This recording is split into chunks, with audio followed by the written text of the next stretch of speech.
I stood there gobsmacked and thumbed the hem of my dress, not knowing what to say. He did all his own makeup, you know. Cheryl informed Mother. Did you? Mother asked. Yes. I replied shyly. Cheryl told me what to do though. Well, you should be proud of yourself, complimented Mother. You've done a very good job considering it's your first time. And that dress looks very nice on you. Oh. Thank you. I smiled. Cheryl chose it for me, I added. A moment's silence ensued before Cheryl said she needed to get herself dressed, and she darted back upstairs in her dressing gown, leaving Mother and myself alone. Well, you can sit down if you want, dear, Mother suggested as I stood rooted to the spot. I trotted to my usual chair and sat down, smoothing the short dress under me as I sat. I rubbed my thumb against the sheer fabric of my hold-ups. They felt quite strange, nice but strange. How do the tights feel? Mother asked. This will be the first time you've worn them, is it? Oh. Yes. I nervously replied.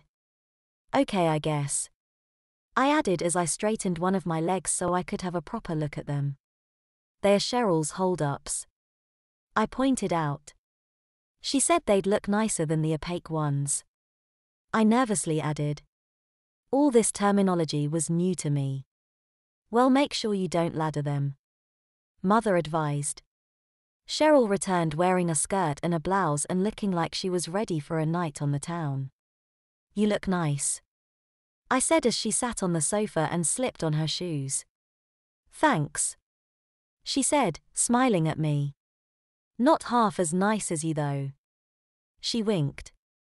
I blushed and said nothing, nervously stroking a bit of my fringe behind my ear. Oh, I'd forgotten Cheryl was going to pierce your ears, said Mother as she noticed the gold stud in my ear. Did it hurt? No, not at the time, I replied confidently. But they are beginning to throb a bit now, I added, cautiously feeling my ear. Mother smiled at me, as did Cheryl. Only a week or so and you'll be able to try out different styles, said Cheryl. I grunted. Different styles of earrings, silly. She grinned. You know, hoops, dangly ones, different studs. Oh. Yeah. I feel we can hardly keep calling you Peter, said Mother. I mean, not whilst you look so. I looked at Mother as if to ask, what the hell? Sorry, love, said Mother, but surely you know what I mean. Cheryl grinned. I know what you mean, Mother. I knew what she meant too, but there was no way I'd admit it. Both Cheryl and Mother were obviously awaiting a reply from me, but I didn't know how to reply. Or how to best reply, more the case. How does it feel, Pete? Cheryl asked. You look so much better that you did this afternoon. Okay, I guess, I replied, shuffling in my seat. I noticed the lace top of my stocking appear from the hem of my dress. I guess I don't feel as silly as I did either, I said quietly. I mean, I do, but I don't. How so? Asked Mother. I don't know. I paused whilst I mentally constructed an answer. I guess wearing girls' clothes made me feel silly and humiliated. And now I kind of look like one. A girl. It feels different. Nicer, suggested Cheryl. More feminine. I nodded, not wanting to verbally admit to them. Again I felt I had to say something in response.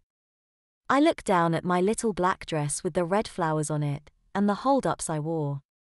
I saw in my mind's eye the black lacy bra and matching knickers I was wearing and remembered how my makeup looked. I ran my fingers through my shabby hair. I guess when my hair's a bit longer, I said. Definitely, said Cheryl as she perched herself on my chair arm, placing her arm around my shoulder. Can I get a photo? she asked quietly, giving me a hopeful look. I rolled my eyes. So long as you don't show anyone. I insisted. I won't.